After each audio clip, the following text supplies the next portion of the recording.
are hidden. Tell it to Jesus alone.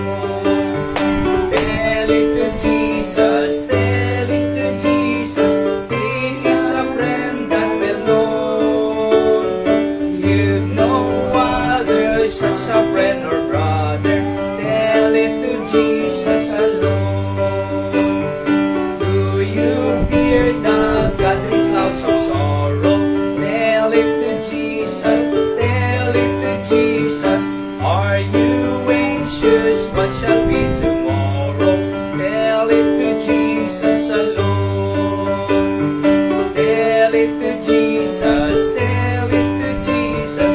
He is a friend that will know. You know other such a friend or brother. Tell it to Jesus alone. Are you troubled at the thought of dying? Tell it to Jesus, tell it to Jesus.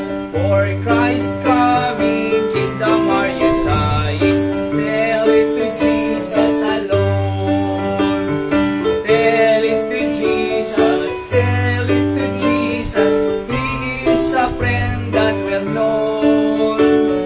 You know other such a friend or brother. Tell it to Jesus alone. Amen. So, meron tayong Diyos na pwedeng sabihan sa tuwing panahon na kailangan po natin siya. Tell it to Jesus. Don't tell it to your neighbor. Don't tell it to your kumare or kumpadre. Don't tell it to your friend. But tell it to Jesus. For sure, mga kapatid, ay tutulungan niya po tayo. Let's sing another song, He Hideth My Soul. Let's sing the song, He Hideth My Soul.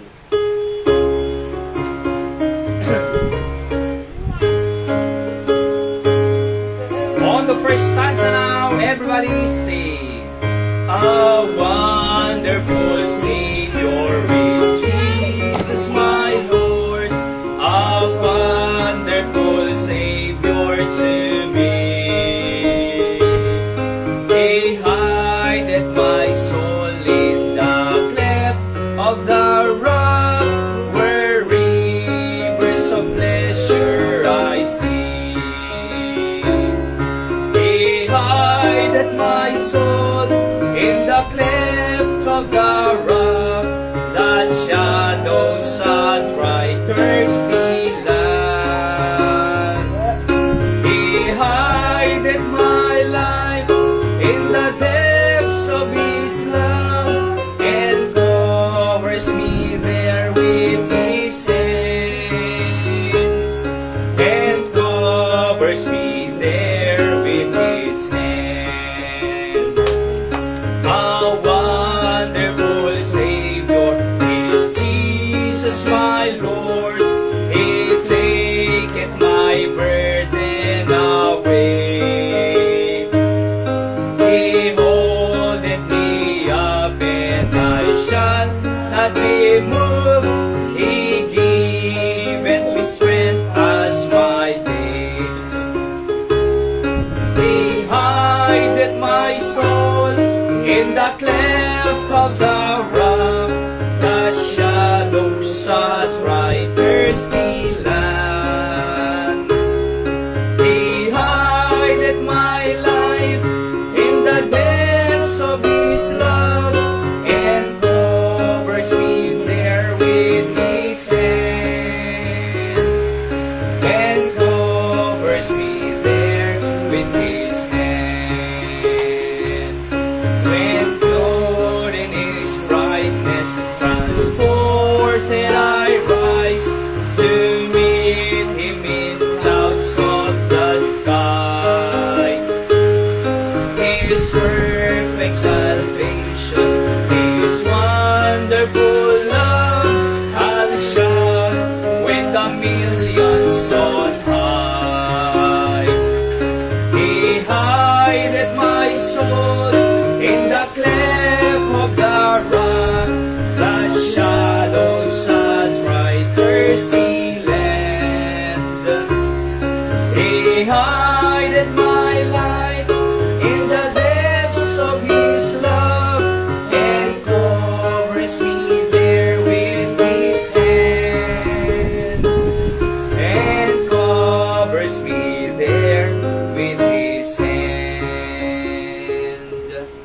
Amen. Praise the Lord that He hideth our soul.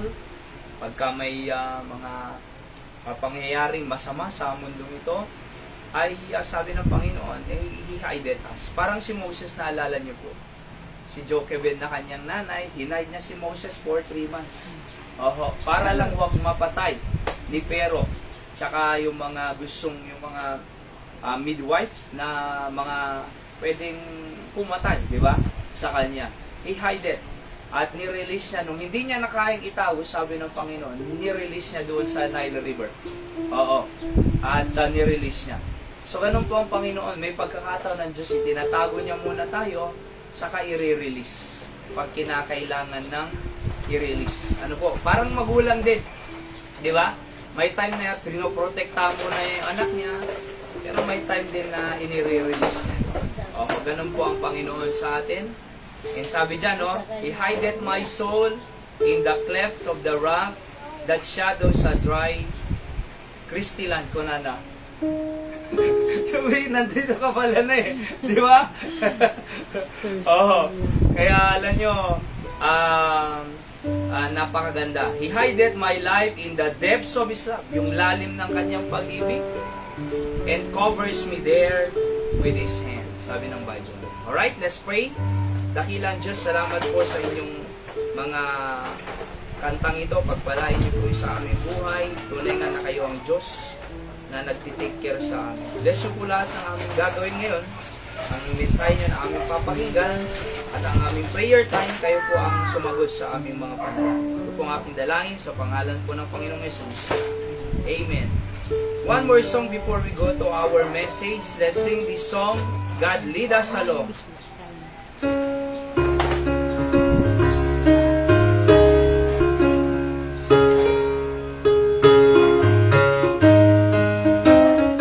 All the first times already sing. In shady green pastures so rich and so sweet, God leads His dear children along. When the waters goes flow by sa weary one's feet, and God is dear children along. Some to the water, some to the flood, some to the fire, but all to the blood.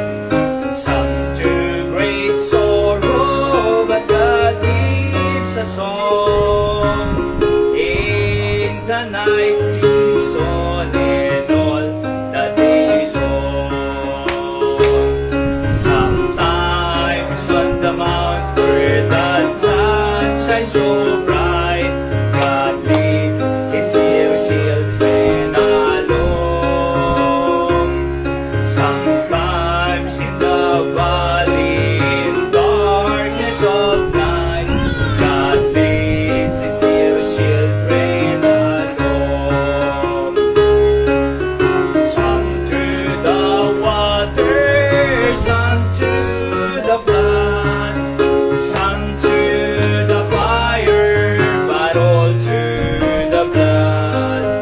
Some to great sorrow, but God gives a song in the night season and all the day long. No sorrows befall us, and Satan oppose. God leads His dear children along. Through grace we can conquer, defeat all our foes. God leads His dear children along.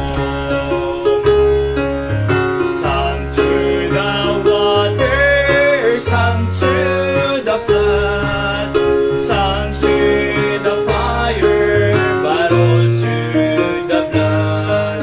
Some through great sorrow, leaves a song in the night season and all the day long. Away from the mire and away from the grave, God leads His dear children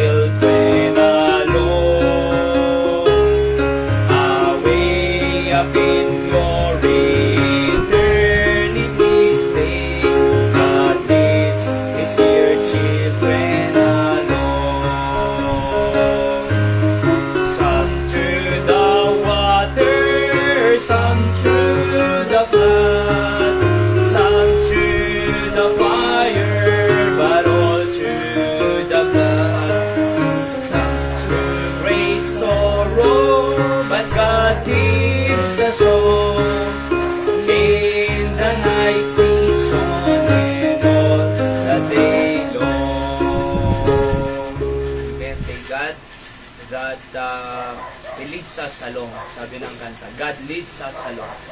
Kung siyang nag-lead sa atin, sigurado, maganda po ang kahahantungan ng ating buhay sa future hanggang sa katapusan ng ating buhay. Kaya masabi dyan, sa lahat ng pagkakataon na naman pangyayari sa ating buhay, some through the waters, through the flood, through the fire, through the blood, and through great sorrow.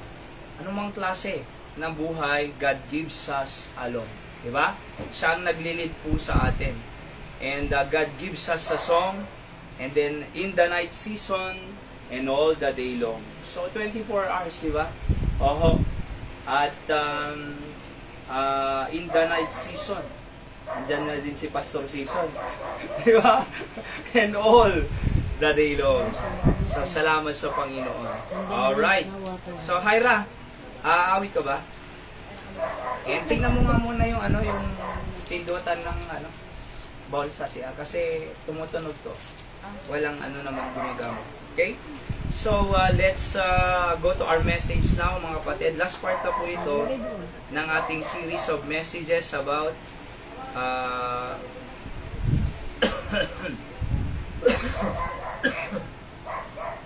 prayer can change one's life. Okay? So, nasan na yun?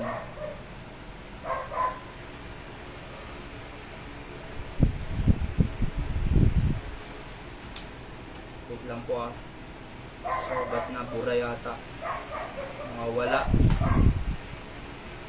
And,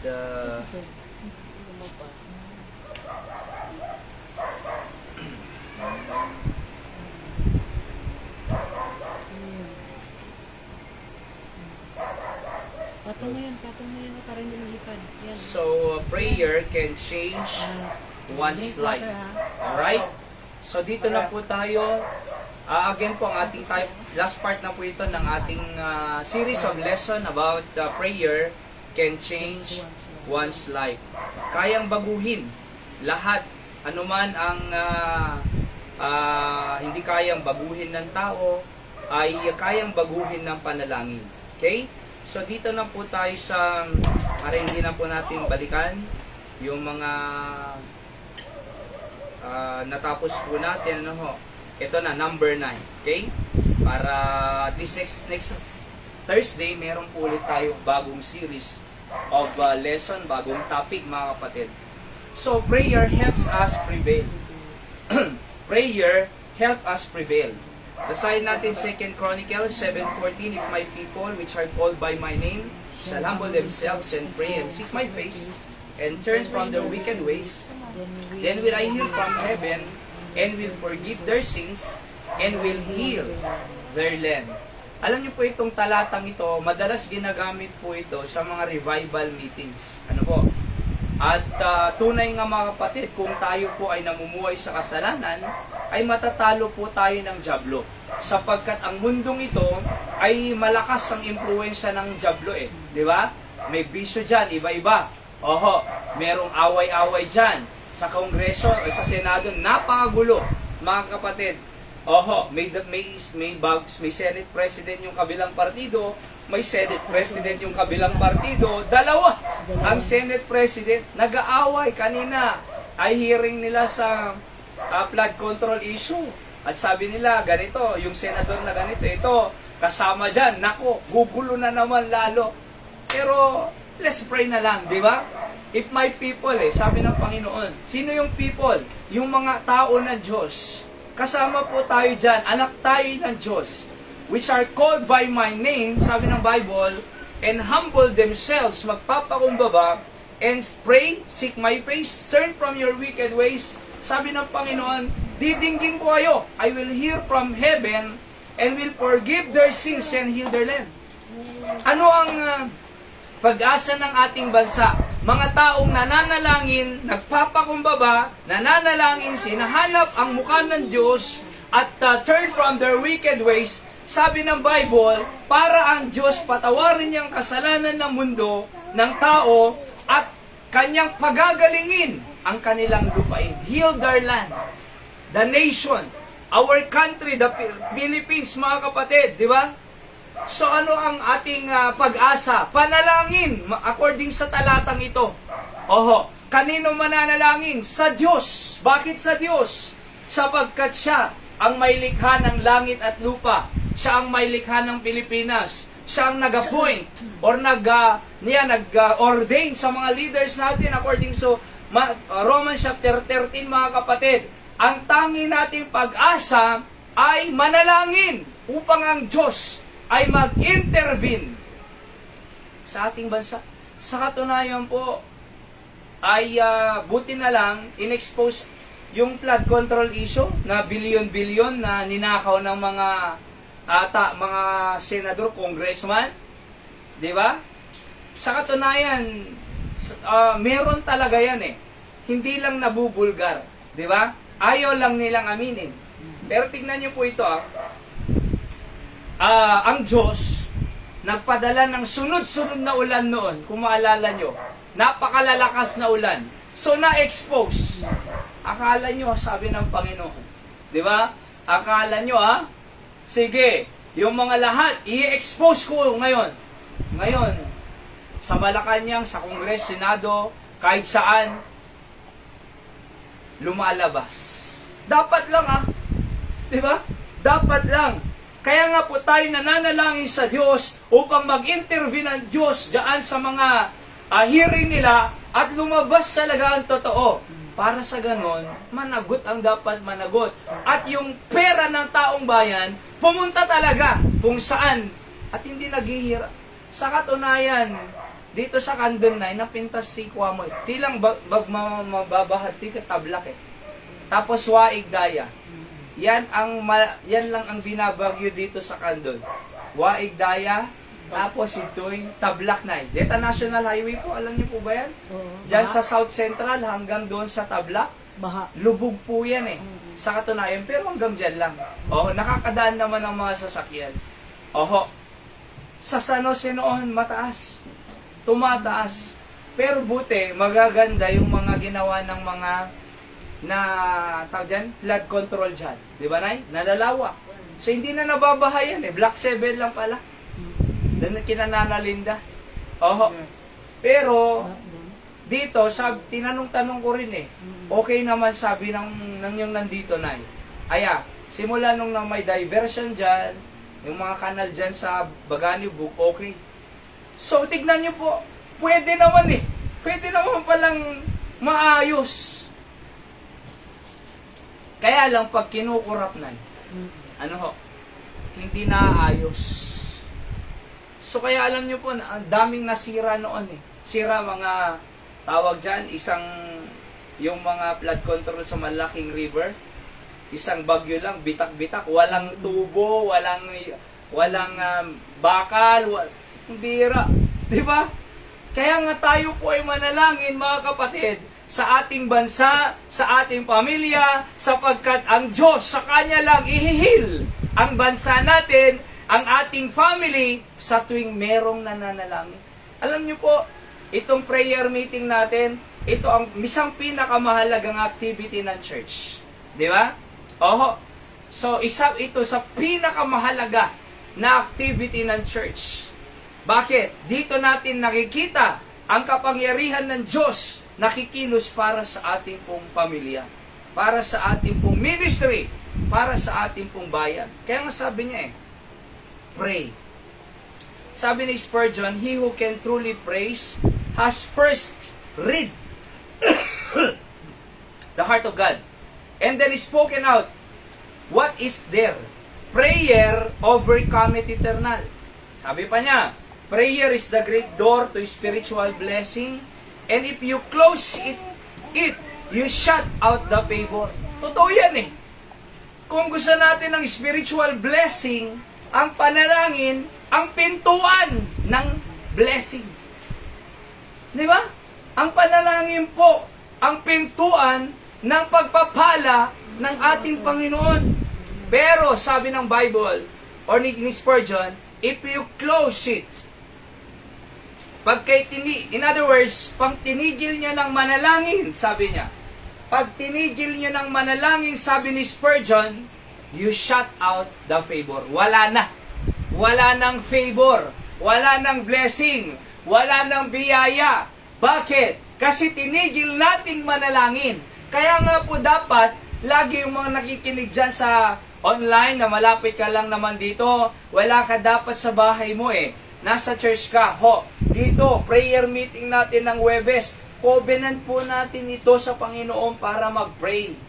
Di ba? Huwag po tayong maging covenant breaker na kung saan dito tayo nagtitipon para manalangin. Ano sabi ng Bible? My house shall be called the house of prayer. Kung ang Diyos gumawa po ng bahay panalanginan, mga kapatid, pumunta tayo. Anong kwenta na ginawa ang Diyos, ang bahay panalanginan, kung wala namang pupunta sa bahay sambahan?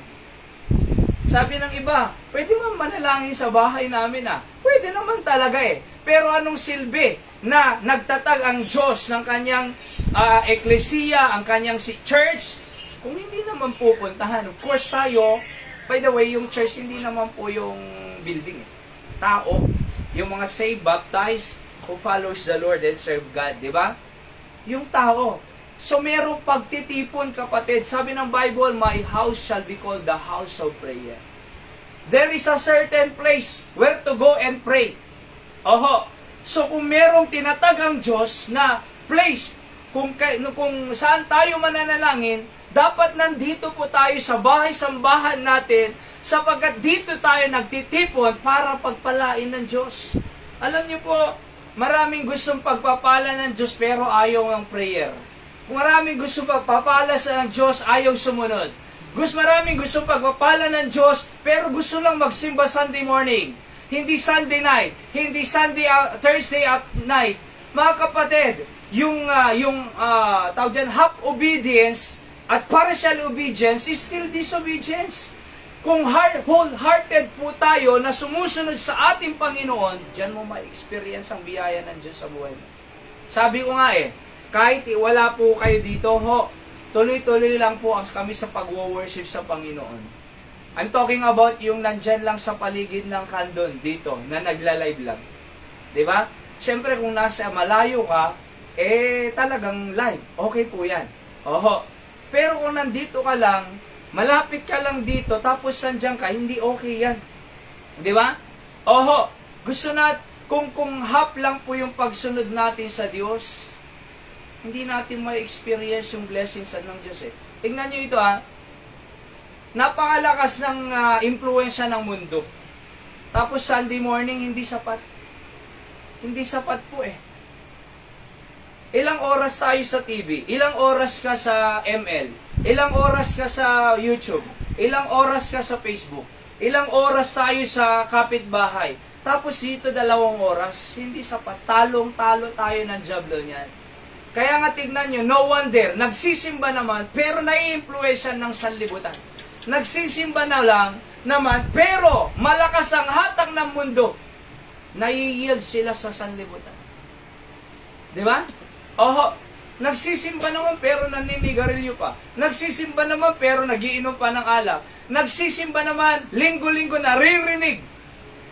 Nakasalanan ng mga yan, pero ginagawa pa rin eh. Kaya walang blessing. Kahit gusto sana ng Diyos sa pagpalain ka, wala. Bakit? Nagsimba, pero hindi naman ginawa yung narinig simbahan. Nagsimba, nakarinig ng salita ng Diyos, hindi naman sinunod yung salita ng Diyos, yung mundo pa rin ang sinusunod at ginagawa. So nag-e-expect tayo ng pagpapala ng Diyos, nag-e-expect tayo ng biyaya ng Diyos, pero sinusunod natin ang sanlibutan, paano kapag papalain ng Diyos? Di ba? Kaya ngayon, prayer is the great door of spiritual blessing, and if you close it, you shut out the favor. Ako po, hindi ako magbabago ng preaching. Rebuke, exhort. Di ba? Hindi ako magbabago ng preaching to accommodate the world, to accommodate the people. I will preach against sin. I will preach about God's favor. I will preach about the justice of God. I will preach about the mercy of God. Binabalansi ko po yan eh. Kasi sabi ng Bible, preach the word. In season, out of season. Talagang, di ba? Rebuke, sabi ng Bible, exhort. Makakarinig po kayo lagi dito ng against sa kasalanan kasi ayaw ng Diyos yan eh. O, paano tayo pagpapalain ng Diyos kung meron tayong kasalanan? Di ba? So, dapat tanggalin natin yan at mamuhay tayo sa righteousness ng Panginoon. Much in prayer, sabi niya, much in heaven. Slow in prayer is slow in progress. Prevailing prayer takes the Christian to Carmel and enables him to cover heaven with clouds of blessing and earth with floods of mercy. We can only pray without an if when we are quite sure that our will must be God's will. Number 10, prayer corrects our posture. Alright? Prayer corrects our posture. Teach me thy way, O Lord, and I will walk in thy truth. Unite my heart to fear thy name. Psalm 119 verse 33, teach me, O Lord, the way of thy statutes, and I will keep it unto the end. Alam niyo po ito, may nakalimutan po ako dito eh. Oho. So, sabi ng Bible, teach me, O Lord, sabi ng Bible, the way of thy statutes. Naalala niyo po yung sabi ni David, Lord, teach us to number our days. Anong ibig sabihin yon? Teach us to number our days. Maiksi lang po ang buhay. Ibig sabihin ni David, kung maiksi lang ang buhay, Panginoon, teach me how can I manage this short life. Di ba? How can I manage my days every day? Kasi maiksi lang ang buhay eh. Tignan niyo po, ang mga tao ay walang ginagawa sa Diyos, naghihintay lang ng kamatayan. So, hindi po ganun ang gusto ng Panginoon sa atin. Kasi bakit? Haharap po tayo sa Kanya sa langit balang araw. At kung tayo ay haharap sa Diyos sa Kanyang hukuman balang araw, para hindi po tayo mahihiyang haharap sa Kanya, nasasabihin natin balang araw, Lord, I did my best serving you. Hindi yung sabi ng Panginoon, anong ginawa mo? Hindi naman tatanungin ng Diyos sa langit, magkano ang pera mo sa bangko? Magkano, ilan ang sasakyan mo, ilan ang bahay mo, ilan ang negosyo mo. Hindi naman tatanungin ng Diyos yun eh. Ang tatanungin ng Diyos sa langit, ano ang nagawa mo para sa akin? Di ba binigyan kita ng trabaho? Di ba binigyan kita ng negosyo? Di ba binigyan kita ng ganito, pinagkatiwalaan kita? Anong ginawa mo sa mga pinagkatiwala ko? Maalala ko tuloy yung ano eh, may binigay ang Diyos na 5 talent sa isang tao, ginamit niya. Yung dalawa, ginamit niya rin. Yung iisa na nga na talent, tinago pa niya na. Iisa na nga lang na talent, tinago pa niya. Sabi ng Panginoon, you are wicked servant. Napakasama mo na servant. Hindi ka mapagkatiwalaan, sabi niya. Samantalang yung 5, ginamit niya. Well done, thou good and faithful servant, sabi ng Panginoon. Dinagdagan niya ng 5, 10 na. Yung 2 langan, ginamit niya rin sa Panginoon. Yung talent niya. Well done, thou good and faithful servant. Same commendation. Sa 5 at 2. Diba? At dinagdagan niya rin ng 2. Pero yung isa, Panginoon, tinago ko eh, hindi ko ginamit. Napakasama mo, sabi niya. Kinuha niya yung isa, binigay niya yung may 10. See? Kaya ang pinakamaganda, Lord, teach me thy ways. Teach me to number our days. Sapagkat dyan po tayo, mamumuhay eh. Dyan po tayo, ang buhay sa lupang ito, maiksi na lang po. Diba? Ako, 37 po ako eh. Pero alam ko, hindi tayo habang buhay sa lupang ito. Alright? Sabi ko kay Hyra nung isang gabi, nag-uusap po kami yan eh. Paggabi, hanggang alas 12, minsan alauna, nag-uusap pa po kami. Oo, sabi ko, dito lang tayo sa ministry. Ano man ang mangyari. 20 years na akong full time sa gawain ng Panginoon. Ano ho? Hindi ako pinabayaan ng Diyos. Kaya dito lang tayo. Ano mang mangyari. At sabi ko, pag namatay ako, langit ako. Fulfilling life. Ginawa ko ang the best ko para sa Panginoon. Diba? Hindi ka malulungkot kasi makikita pa naman tayo eh.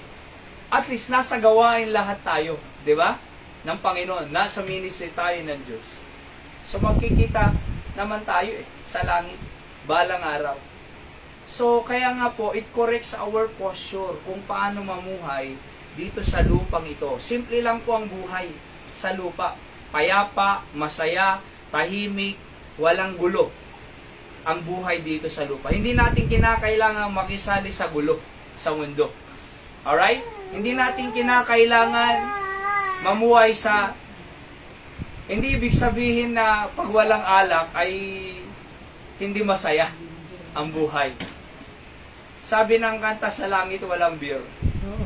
Wala talaga. Di ba? Pero hindi ibig sabihin dahil walang beer sa langit, magbibir ka dito. Di ba? Oho, hindi. Pwede namang hindi ka dyan eh. Sa katunayan, bakit namamatay ang mga nadidisgrasya? Sabi, arak. Bakit? May tagaan. Lasing. Bakit magaling mag-English na hindi natin nag-i-English? Beer. Sa alak, di ba? Bakit namatay sa liver problem? Ang daming bawal eh. Nandun na nga yun sa di ba? Sigarilyo at alak, nandun na nga eh. Sa karton, andun na nga eh. Dangerous to your health. Pero kung ano pa yung dangerous, sa pa yung lalaklakin. Dangerous na nga eh. Ang kape hindi dangerous. Di ba? By the way, wala na po kaming kape sa mga matigas na eh. May isa. Magpadala po kayo ng supply namin dito po. Oh, kasi bago service, may kapehan dito. Alright?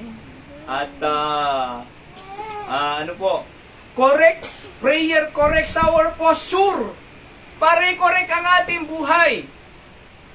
Sabi ni Spurgeon, if our prayers had less of the tail, feathers of pride, and more wing, they would be all the better. Sabi pa niya, the act of prayer teaches us how unworthiness, which is a very salutary lesson for such proud beings as we are. So, ang prayer po, dadalhin kanya sa pagpapakumbaba. Pag wala ng panalangin yan, magmamalaki na ang tao. Magmamataas na ang tao. Before they know it, bumabagsa na sila. Nasisira na ang kanilang relationship. Nasisira na ang buong pamilya. Di ba? Bakit? Walang panalangin. Kaya nga nagtataka ako eh. Pag tayo nagsa-soul winning, nag-area house to house, tinatawanan nila. Kala kasi nila, panibagong reliyon. Hindi ito reliyon. Di ba? Ito'y para sa ating pamilya, para maayos ang relasyon natin sa ating pamilya, sa ating asawa, sa ating anak, para pagbuklo rin ang ating tahanan pabalik sa design ng Panginoon. Di ba? So, to correct our posture.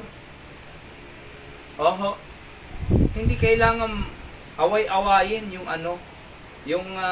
mag-away-away ang mag-asawa or mga anak ay rebelde sa kanilang magulang.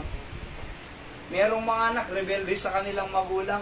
Akala nila kaya nilang mabuhay.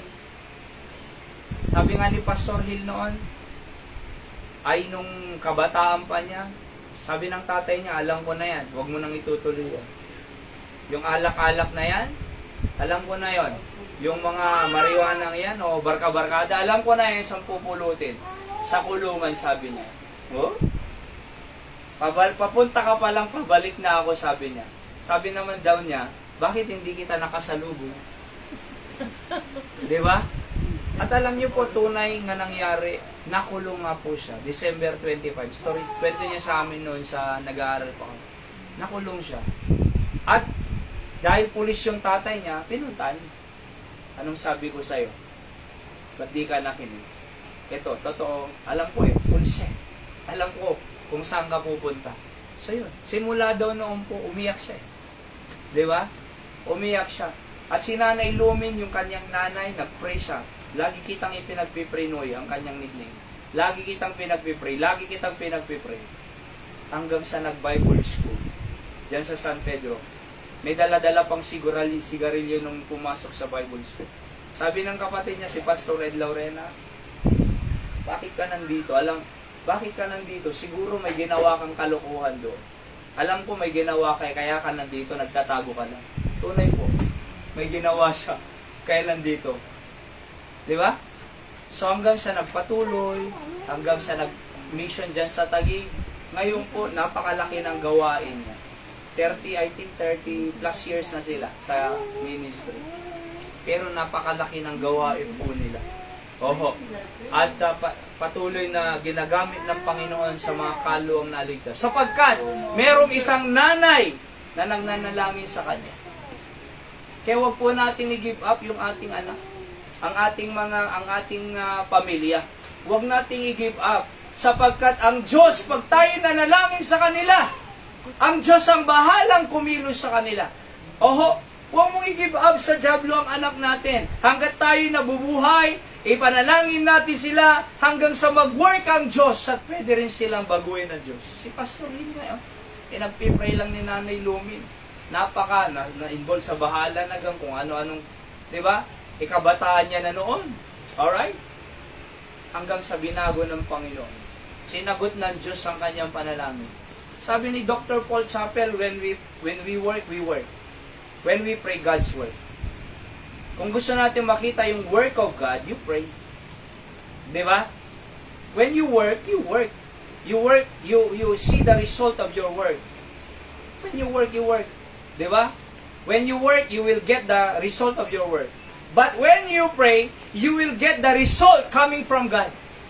Yun ang kailangan po natin eh. Tayo, hindi naman, kahit sabihan mo yung asawa mo, yung mga anak mo, hindi naman tayo pinapakinggan sa totoo lang eh. Di ba? O parang sabi ni Pastor Benny, sa kanya asawa, hindi mo kaya kong baguhin. Hindi rin kita kayang baguhin. Ipanalangin na lang kita, ipanalangin mo na lang ako, babaguhin na tayo ng Diyos, meron pa tayong magandang relasyon. Totoo. Kaya alam niyo po, it corrects our posture eh. Yung mga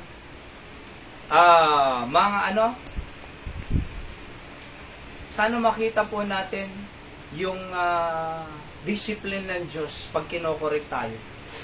Di ba? Kasi kung dinidisiplina tayo ng Diyos kasi anak niya tayo, tapos hindi natin nakikita, delikado po yan.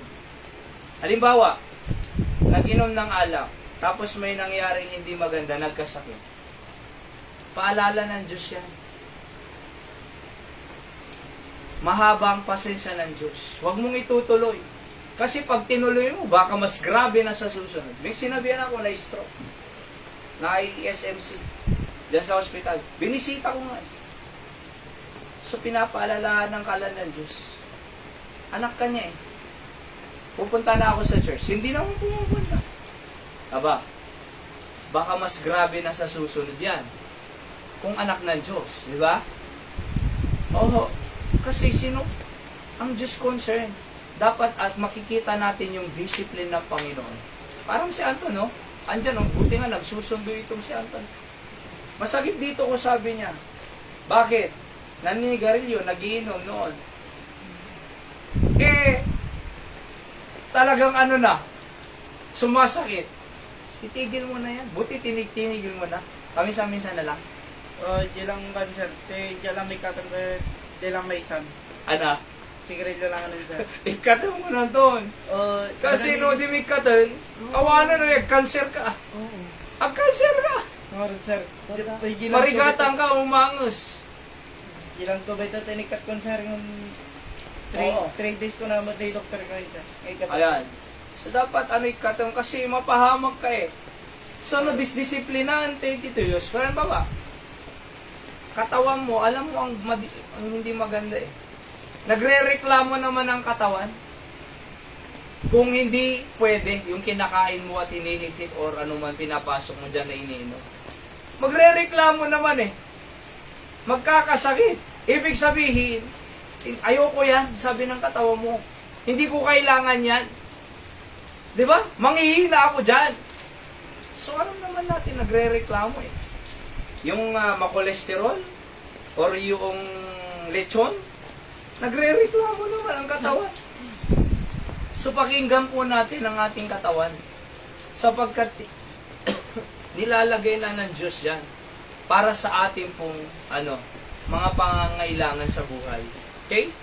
So, in our conclusion po, yung meron lang po akong binalikan kasi dito na gusto kong ibigay sa atin. At sana nandito si Tatay Mante. Sa totoo lang, gusto ko pong ipaalala ulit sa kanya ito. Oho. Kaya akala ko pupunta. Eh, wala naman na eh. Di ba? So, by the way po, huwag po kayong magalit pag kinokorek po tayo ng preaching. Tanggapin natin kasi para sa inyo po yan. Alright? Huwag po kayong magalit sa akin pagka masakit po ang preaching. Kasi ako, kung ako lang po talaga, ayoko rin naman talagang sabihin eh. Di ba? Sino bang gustong makasakit? Sino bang gustong may masaktan? Wala, ayoko rin eh. Pero, kung hindi ko ipipreach, mapapahamak tayo. Di ba? Oho, baka ako ang Panginoon, ang alisin ng Diyos dito, hindi mo pinipreach ang dapat. Rebuke and exhort, sabi ng Bible. Kaya nga po, dahil ako po ay preacher ng Panginoon, sinasabi ko po sa inyo. Kasi tignan nyo po ito ni Nanay Linda, hanggang umay.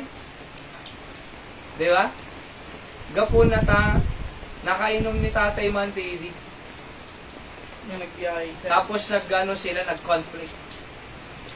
Kaya nga pinipreach ko na linggo-linggo eh. Sunday morning, Sunday night, Thursday night. Eh wala naman.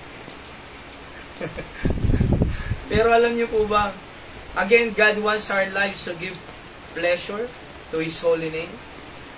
That's why we should do our best to be like Him. And decide tonight to commit ourselves to God and to His blessed will. Di ba? Dapat ganyan po eh. Ang ating naisin. So Lord, teach me to number my days.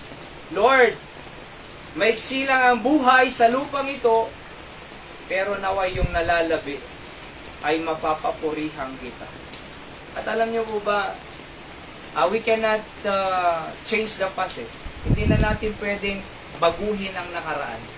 Pero, pwede tayong matuto sa nakaraan para ituwid ang present para sa future. Di ba? We cannot correct the past. We cannot change the past. Failures, yung buhay natin sa nakaraan, failure, mga mistakes, wala eh. Lahat po tayo may ganyan. Sa katunayan po, gagamitin nga ng Diablo yun eh.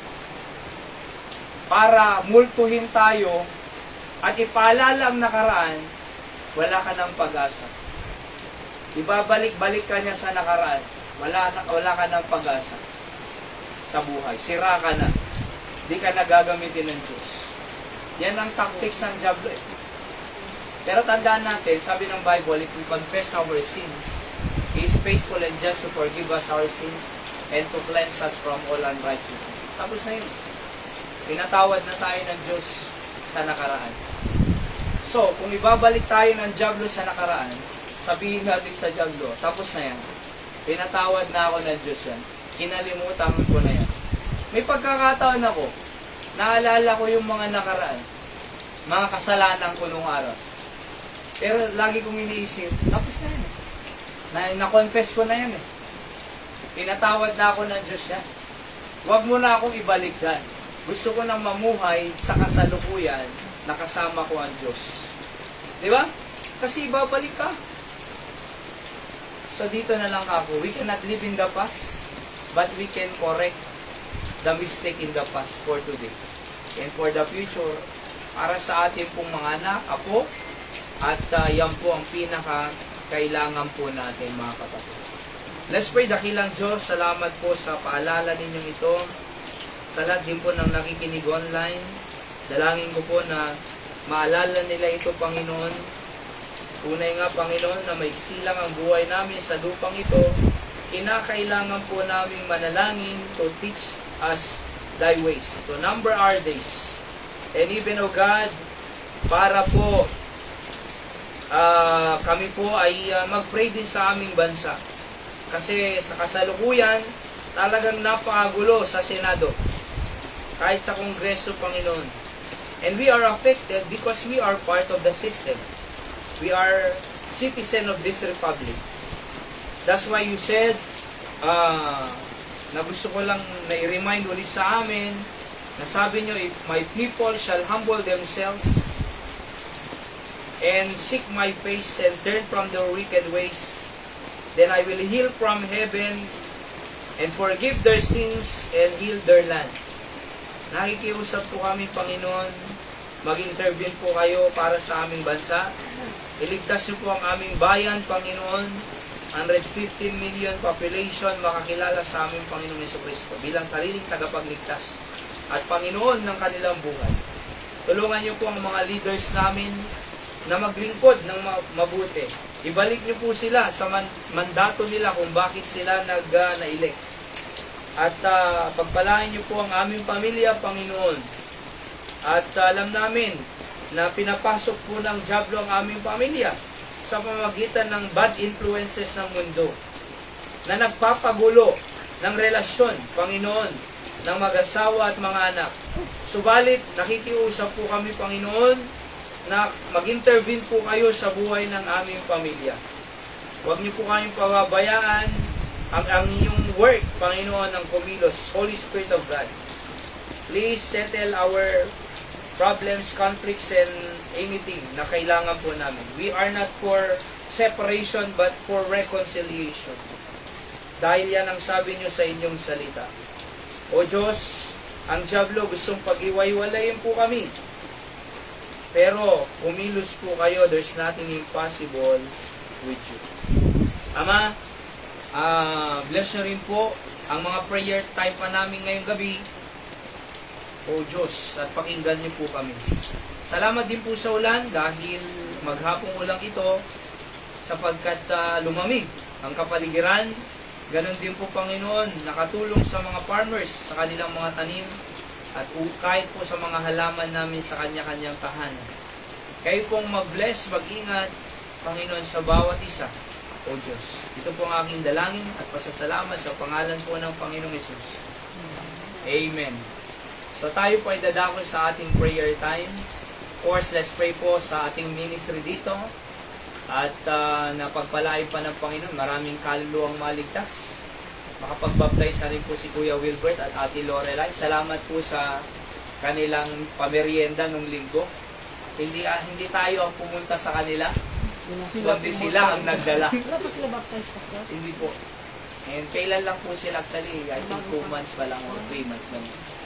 So, let's pray na nung nag-series of lesson po kasi ako about baptism, ay wala naman po sila. So, let's pray na sumunod din po sila sa tubig bautismo, mga kapatid. Ganun din po, let's pray for Nanay Perla, dyan sa outreach natin dyan sa Lansago, na patuloy pagpalain ng ating Panginoon. Pag wala po kayong ginagawa, sama po kayo. Mag-chat lang po kayo sa amin dahil hindi naman namin ang alam ang schedule ninyo. Baka may mga importante kayong lakad. Oho. Pero kung gusto niyong sumama, mag-chat lang po kayo. Ho. At mag-join po kayo sa mga area activities natin, dyan sa outreach natin dyan. Alright? Tsaka mga araw-araw po kami lumalabas soul winning. Siyempre ngayon umuulan, hindi po tayo nakakapunta. Ho. Kasi wala na rin naman tao dyan. Diba, sa kalsada, nasa bahay, pwede po kumatok sana, pero instead na may mga ginagawa rin po tayo dito, nag-aaral na lang, or ano man. Alright? Kasi ako po ay nag-prepare din para sa church anniversary sa June 14 sa Ohana Baptist Church, Paway. So, ako po yung mag-question speaker nila para sa anniversary. And unity in the gospel ang kanilang pong team. Alright, Matthew 28, 19 and 20. So, wala pa po akong mensahe. Pero nasa isip ko po, ang gusto ko ring iparating sa kanila. And let's pray na mabuo po yan ng mensahe na yan at maging encouragement, maging blessing sa members ng Ohana Baptist Church Paway. Okay? Nakakita niyo po yun, yung dumaan tayo noon, yung hindi tapos na building pa, pero malaki. Hindi ko na ano. Ay, dinaan ko po dun eh. Okay. So, let's pray po. Kaya ang ating magiging service po ay February 13. Ay, do, June 13. Alright? Tapos, Umaga lang. po, Umaga lang. June 13, yes. Wala na tayong hapon yan. Kasi nabiyahe ko yan. Ay, June 13 po, Sabado. Ay, Sabado pala. Tignan po natin kung, tawag doon, tignan po natin kung okay lang sa mga marami para umaga na lang na Sabado. Pero kung may trabaho po sila, after work. So titignan po natin sa Sunday kung ano ang say ng Sabado, iba. sir? Ha? Sabado? Sabado, Oo. June 13. Sabado. And then, dahil 40 po yun anniversary po nila. Okay? Pero sa June 28 po, anniversary sa Batak, punta po tayo. Diba? June 28, 9. Na-i-adjust kasi yun ang schedule ng guest speaker. Si Pastor Celeste. Siya po ay sa School of Tomorrow. May part po dyan malaki.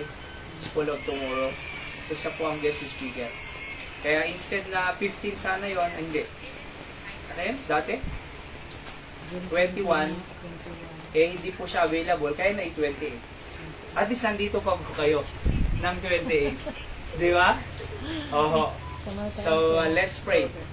Let's pray po na matuloy po tayo dyan sa anniversary dyan. And ano pa? Basa mo naglawan ito. Basa mo naglawan ito. So ano pa? Let's pray for yung property magkaloob ng Panginoon na property po natin dito i-provide ang ating pangangailangan po. At ganun din po si Nanay Dora sa sa Southern California na patuloy silang pagpalain ng Panginoon. Yung lote nila dyan na 7 hectares masettle at naway masettle po nila yan. At si Tatay Jojo, yung bukol niya sa colon niya na gumaling. Yung kanilang anak na si Christopher ma-apply sa Fire Academy or sa Fire Department ng US. Okay? So, pag may mga occasion po tayo dito, ay tumutulong din po sila. Okay? Let's pray for them. Ganon din po, yung sina Ma'am Mildred, Ma'am Rose, Ma'am Estrel, yung Guillermo siblings, kasama na po si Pastor Doug dyan, na chairman ng BBC and Friends Charity Foundation, na patuloy na i-blessing po ng Panginoon dahil they committed yung amount para dito sa Candon, no? And let's pray for their families. Okay? And ganun din sila Pastor Sam, syempre, na patuloy gamitin ng Panginoon. Sila kagagaling nila ng Baguio, and nag-preach ng anniversary ng revival dyan, 2 days, at pumunta po sila, umuwi. Okay? Let's pray for them. And nangidaan nga po sila dito ng ng mga gulay. Oho, at least kakainin natin. Di ba? May kinakain po tayo. Ano pa? Let's pray na 7 hectares. 7 hectares na ano. Opo, sila Nanay Dora. Yung Dora. kanilang lote po dyan na masettle. At may balik na po sa kanila.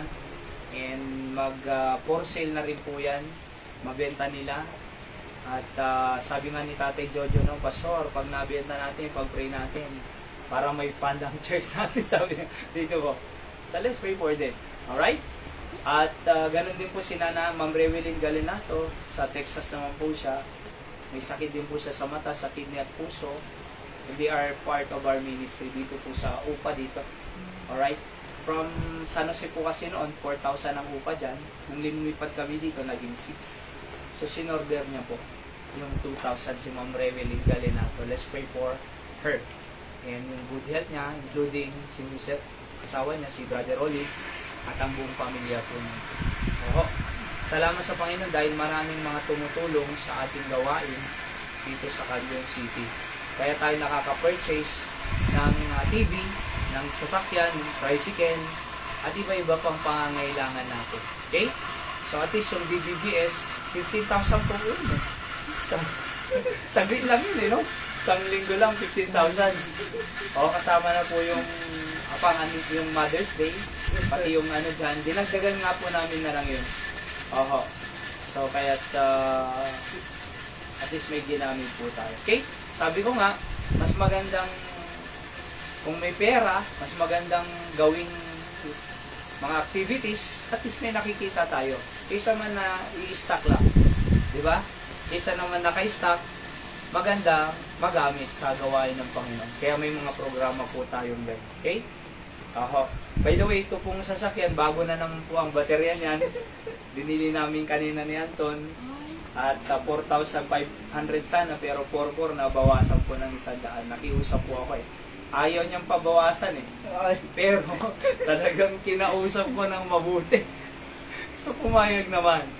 O at least ay bago po yung carburetor niyan, yung starter, yung ano yun eh. Magkano yun? 6,700 plus yung baterya. Okay? So let's pray na at least may ginagamit po tayo. Go. Oo. At yung kira-kira yung TV. ha? Yung pindo ang may mesa. Ay nandito kasi sa phone ko. Okay, so kayo po muna. At sino pong may prayer request pang iba? Si nanay muna. Nanay Emmy. Salon at ni Pastor na Nasa nga pamilya?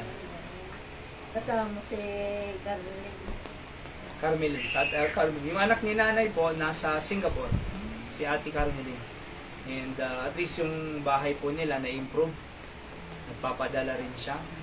And Ate Carmelin, awantay kape. Ada ni Baxter nung di pa si Ma'am. Di pa si Ma'am Paul. Ipag-pray po natin si Ate Carmelin. At makauwi rin po balang araw dito. Okay? And si Candon, Sir, prayer request. i-talig yung pinagbasa ko sir. Pag-pray po natin si Anton kasi plano niyang mag-aaral. At naway kausapin mo si tita mo kasi si tita mo tinanong siya, mag-aaral ka ba? Tutulungan niya po. Bibigyan ka ng allowance, sabi niya Anton. Ayan o. Naisurat ginagam ko sir. So basta mag-enroll ka na Anton kasi ito no Lunes at klase. So mag-enroll ka na, puntahan mo siya, kausapin mo para maka-enroll ka na at makapasok. Tinatanong ko po siya kasi nagtatrabaho siya ngayon sa bukuhan. Buko. Yan man ang sweldo mo Anton? 400. 400. Dahil training pa lang siya, 250 sir. 250. So, anong gusto mo? Magbuko? Or mag-aral? Anong gusto mo Anton? Magbuko, mag-aral? No, palanggi ko sir, dalat ang basa. Basa. So, mas maganda yon. Oo. Mag-aral. 11 ba? Grade 11? Sikar kararagtay ni Anton. Okay? Oo. Kayo po na Kristen. Ganun pa din, dagdagan lang ng yung aking mga anak, si Aldrin, si Quelly, at si Chris. Ay, si Andrea pala yun. Si Andrea. Andrea Cueli at AJ. Oo. Andrea Quelly at AJ. Spiritual growth nila. Separation. At aking ticket, June first week ng July. first week of July daw. So may na-extend na pa, pa-extend si nanay. na lang Actually po ito, papasok na po ito sa Lunes. sa Lunes, Pero, ang uwi pa niya ay first week ng July. July. Hindi naman papasok sir. Kaya pag-pray po natin sila.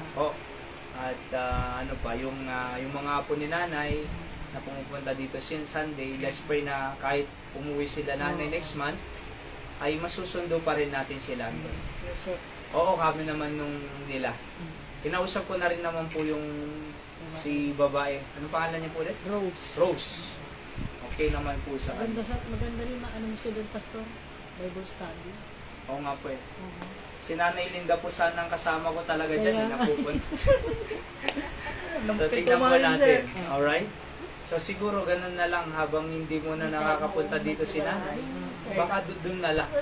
At least doon, walang, Umumay. at least doon, walang ano, walang sakit ng loob doon. Si Nanay Linda. Oo. So, let's pray for our family. And ganun din po, more souls to be saved dito sa Candon. Saka yung mga family Bible study po natin na magpatuloy at lumawak pa ang gawain ng Panginoon. Pag-pray natin, sana may pagpaalam natin. Kabagyan ni Ginatay ti San Jose Nay. Ipakadatay ko mang agnecro tayo, necrological service. Iglesia, sir. Ay, iglesia. Mabaling na to, sir. Pag iglesia kasi kadalasan ay ayaw nila. Ayaw. So, pag iglesia, ayaw nila. Bigyan nga lang ng trust Oo, ayaw. ayaw yun. So, let's pray na lang po. And actually, naka 34 necrological service na po tayo dito sa Candon. Actually, nung nandiyan kami sa San Sir, Jose, baka mapanakag-duty mo lang Tuloy-tuloy. yung maramdaman, sir. ha? Baka mapanakag-duty. Okay, okay. Ipag-pray din po natin ang family po namin, si Hyra, si Seb, si Zek, may sipon po sila, tubod. At si nanay ko po, Nanay Tessie, may cyst po sa kanyang kidney. Nasa Cagayan po sila ngayon dahil nagbakasyon sila kuya. Tagaroon po yung asawa niya, si Ate Titil. Sumama si nanay. Let's pray for the good health. Si tatay din. Okay? At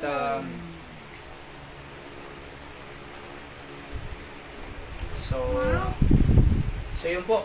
Tayo po ay manalangin na at patuloy na i-bless ang Panginoon ang ating family, ang ating ministry. Ganon din po ang ating bansa. Huwag po natin kakalimutan ipag-pray ang mga leaders po natin na magkasundo-sundo po sila, mag-intervene ang Panginoon. Pag-pray po natin itong mga sinusupport natin na 15 missionaries. Sama sila naroon sa world mission na gamitin sila ng Panginoon mightily. Hopefully next year, we can add more. Iniisip ko po is 5 or 10 na idadagdag natin sa susunod na taon.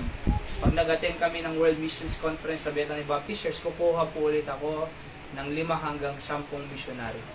Yeah? So kahit mission pa lang po tayo, ay pwede tayong mag-support kasi we have a part of global evangelization. And nandiyan pong pagpapala rin ng ating Panginoon. Hindi naman po natin dinidesire na dahil sa pagpapala, kundi para makasupport. Kasi yung pagpapala, nandyan na po yan. Pag tayo po ay sumund sa Panginoon. Okay? Sige po, tayo po ay manalangin.